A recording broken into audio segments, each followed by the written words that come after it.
But evil things in robes of sorrow assailed the monarch's high estate. Ah, let us mourn, for never morrow shall dawn upon him desolate. And round about his home the glory that blushed and bloomed is but a dim remembered story of the old time entombed. And travelers now within that valley through the red-lit windows see vast forms that move fantastically to a discordant melody, while, like a ghastly rapid river, through the pale door, a hideous throng rush out forever, and laugh, but smile no more. This is Carolina Haints.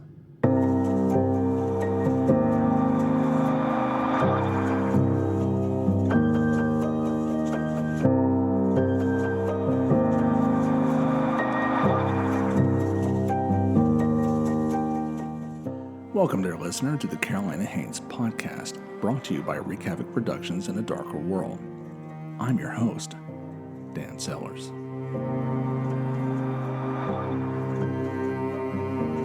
Around 1912, Fred Seeley had a problem. He was a developer in Asheville and had just finished building the Grove Park Inn for his father-in-law, Edwin Grove. You may remember the Grove Park Inn and Edwin Grove from last season. Fred Seeley's problem was a good problem to have. Edwin had given Fred 29 acres at the peak of Sunset Mountain as a wedding gift, and he had to decide what kind of house he wanted to build for his family. His decision was made easier when he realized that he had a great big pile of granite block left over from the building of Grove Park Inn. He would build a castle.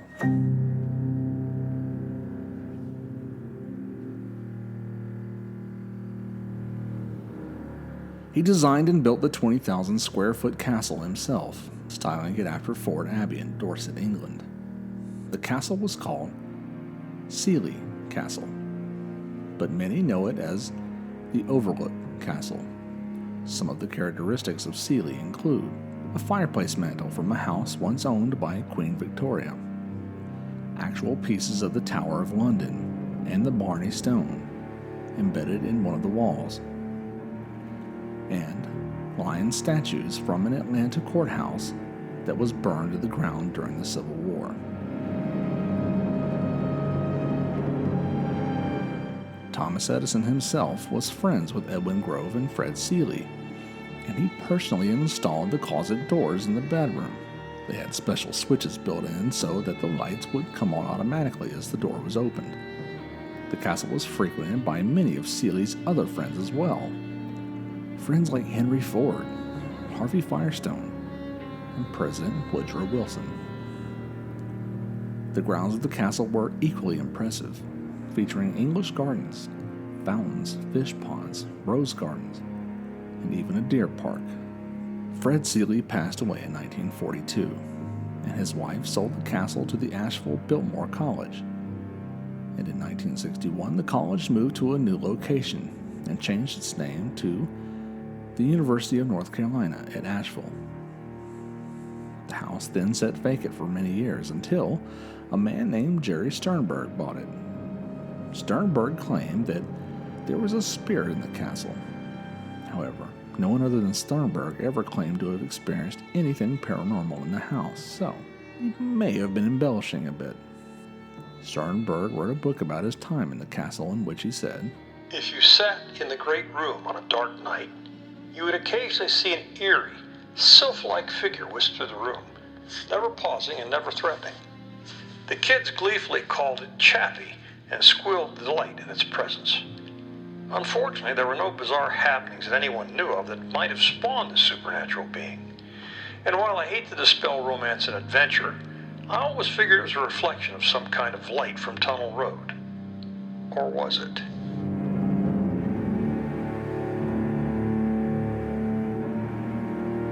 But there was definitely something odd about the place. Sternberg discovered at least one hidden room. There were windows that could be seen from outside the house, which didn't correspond to any room inside. The closest thing they could trace it to was the library. Sternberg would challenge his friends to find the mysterious rooms, but no one ever did. Sternberg ultimately donated the castle to a Pentecostal religious group called the Overlooked Christian Ministry.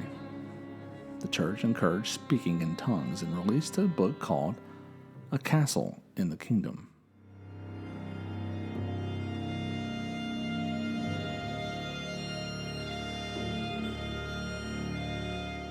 Perhaps the ministry's practice of speaking in tongues can account for the claims of strange noises, chants, and screams coming from the mountaintop, and this, ultimately, led to some nefarious, unproven rumors about the castle and Asheville.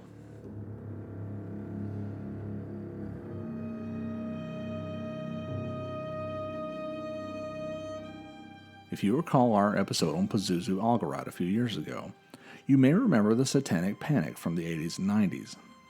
It was a mass hysteria that led to over 12,000 reports of satanic ritual abuse, none of which was ever proven to be true. The Satanic Panic was based on some outlandish accusations, like saying that the world's richest people have baby farms that raise children to be used in human sacrifices.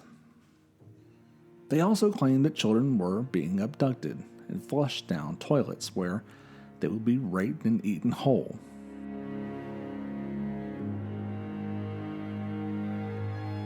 So, somehow, a Pentecostal church speaking in tongues led to rumors of a vast satanic network based in Asheville and spread through eastern Tennessee and Virginia via a series of tunnels under the Appalachian Mountains. About 20 years ago, a story emerged claiming that Asheville is the Satanic pagan Mecca of the East Coast and the center for the vast network of violent cult rituals, culminating in human sacrifice.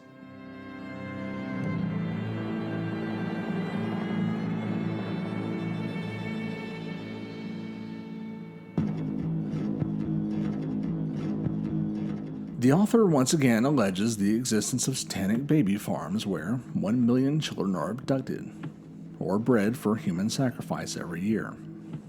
She claimed that there were tunnels all through the Appalachian Mountain Range where victims would be hauled to and from Virginia and Tennessee by rental trucks. She made it a point of emphasis that Ryder and other rental trucks are frequently used to secretly haul human sacrifice victims to sacrifice locations nationwide. And that when their plans come to fruition, all Christians and Patriot resistors will be loaded onto freight trains and transported to secret death camps all across North Carolina. She claimed that nurses and doctors in the hospitals of Asheville were all Satanists and witches, which hate each other and were engaged in constant battle with, hurling summoned demons and curses at one another. But whenever a known Christian would come into the hospital, the Satanists and witches would recognize their common foe and refuse them care. She claimed that it began with the Great Illuminati Satanist millionaire George Vanderbilt and the Biltmore Mansion, where one dining room features a table and 13 chairs on each side. Supposedly, this is where Asheville's first Satanists met to perform their rituals.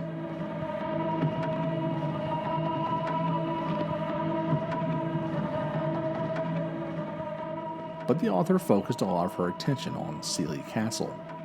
She was allegedly told of first-hand accounts of infants sacrificed in that place in Sealy's Castle, long reputed to be a location for the satanic rituals of the rich, elite, and powerful Satanists that populate Asheville and the surrounding region. This grim gray castle can only be glimpsed through the woods as one drives toward the city of Asheville from the Interstate 40 exit, or, if one has a carriage, to drive uptown Mountain Road, where many of the Satanist elite have large mansions.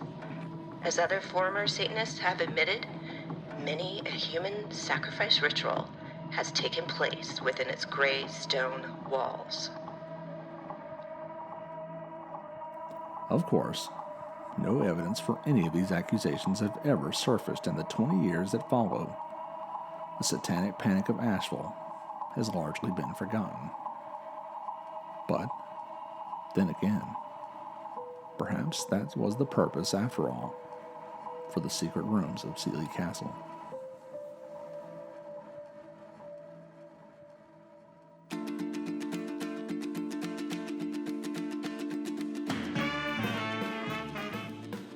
learn more about this story, check out mysteriousuniverse.org, applewoodmanor.com, cultofweird.com, and gospeljerry.com.